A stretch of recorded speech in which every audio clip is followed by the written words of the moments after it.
I know deep up my feelings for you. Welcome back to Reality Latest Gist, my good people. Welcome back to your #1 channel for latest news on politics and many other cocoa wey dey sup for inside this our green country, so we be Nigeria.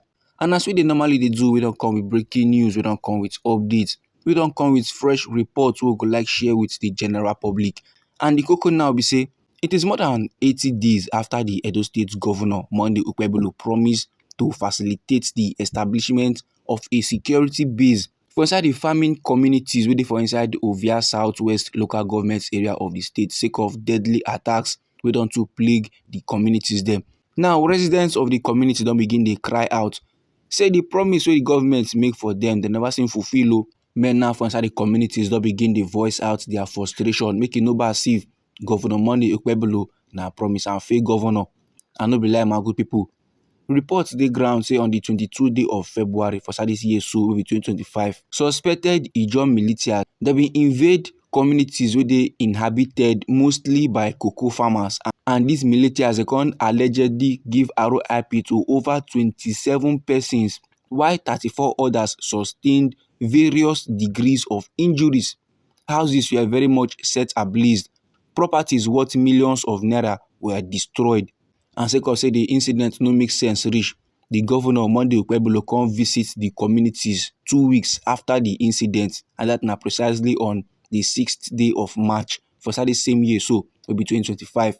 And as he visit, him now come sympathize, him now come mourn with the families of those people now we bear the blunt pass, those people now we lost their family members, we lost their loved ones in the attack. And Nigerian come pledge to facilitate the establishment of a security outpost to prevent further attacks, to prevent any other jaguda activity from happening. And he can also vow, say he go ensure that those people now wey dey responsible for the RIPs, those people dey responsible for the jaguda incident wey play for inside the communities, they were very much brought to book.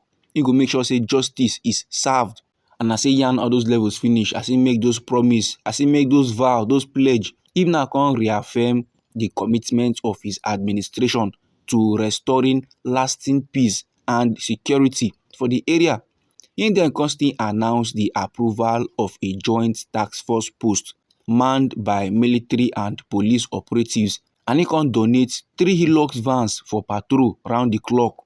But as I'm talking to you right now, my good people, it's getting to 3 months after the visit of Governor Monday Okpebholo. It's getting to 3 months after he make the promise, give the communities there. Now the communities will begin the appeal again, give the governor to urgently deploy soldiers to the camps in fulfillment of his promise. Make him come through for the words when he speak with his own mouth. Now him by himself promise sake of the incident wey happen. Now he come back see if make men force am before he go fulfill his own promise. The communities now where they yarn this appeal, the communities now where they make this plea, they yarn am through their lawyer will be Dr. Osage Obayuwana. And through this lawyer, so the community they let men they know say they don't by themselves put up a structure, they don't by themselves arrange where go fit accommodate at least 30 soldiers. This na say they need security to be small. So instead of to come the wait on the governor to come establish the military base, them now come by themselves arrange where about 30 soldiers fit just dey. Make the 30 soldiers now they crash for there. Then at the same time, they protect the community from jaguda incidents. According to how men now take yarn for their appeal through their lawyer will be Dr. Osage, they say the leadership and entire membership of the community, they recall with profound gratitude the words of consolidation and encouragement shared by Your Excellency during his visit. Now they look with hope to his promise to bring relief, to bring peace in their hours of grief. The governor Monday Okpebholo promised to strengthen the security of the area by stationing a detachment of soldiers to avert further attacks, to stop further jaguda activities from happening. The communities now in turn come pledge to provide housing for the military personnel them. And the communities have been working. Them now don't upgrade a block of the abandoned primary school to accommodate the troops there where the governor will send. They don't dig borehole. They don't arrange mattress. They don't go arrange fan. Everything now has been provided. Toilets dey, other utilities then dey. Kitchen facilities has been very much upgraded. and they don even install generator for electricity. All these levels now na wetin they don arrange pending when the government go build a permanent base. And sake of say dem now don fulfill their own part of the bargain, they don arrange where the troops go fit dey lie down, where the troops go fit dey crash first, dey feel alright. Dem now dey appeal, dey give the governor say make him deploy the military personnel dem wey him promise to the communities. Dem now dey yarn say now they are very much ready and they are counting on His Excellency to graciously conclude the agreement of dispatching the armed soldiers to their community.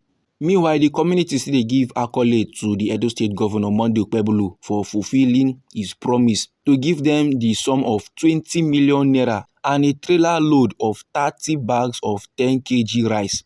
The farmers also gave accolade to the governor for his inclusive leadership and reassuring words of unity during his visit. But however, my good people, before this appeal come board now, before all these levels, before this report enter with table, we don be also receive reports on the 6th day of April for inside this year, so maybe 2025, as the communities dem be don still appeal give the governor, making for expedite action, making for make move, making for take action in the establishment of a permanent security formation for the area. Because last na only the military presence, na only the presence of the military personnel dem na go fit prevent a repeated attack. If military personnel dem plaster now, dem they are very much sure say jaguda activities no go dey happen again for their community. But as long as say there is no presence of military personnel, as long as say men now never mount, as long as say security never strong for the environment, that na why jaguda activities dey happen. That na why jaguda men now they see opportunity, they get chance now to dey carry out things and things wey no nice, things and things wey go last make men now come dey feel sad, come dey feel bad, and come dey reason things wey they no suppose to dey reason. This my good people, now dey informate, now dey report wey I wan share give the general public. Now anyhow the matter be you for body, or if you be say get contributions about this very particular topic, so no let anybody or anything stop or intimidate you. Feel free make you put down your comments inside our comment section. Once again, now we be reality latest gist. Now we dey like give on our latest news on politics and many other cocoa wey dey sup for inside this our green white green country, so we be Nigeria. And if you be say you like this update and you would like to dey receive more, then sharply make you subscribe to this channel and don't forget to put on the notification bell. The reason why it is very much important now, because say as we dey bring forth the news, they come your side, as we dey bring more legit intel, now you go first receive the report and go even get them sharp. And also try make you dey share the news, give your family and friends, so that them too they go know wetin dey sup for inside we nation Nigeria, so that them too they go know wetin dey play for inside Edo State. Now me they go get more news, me they go get more reports, me they go gather more informate for you, my good people. Try make it no go anywhere.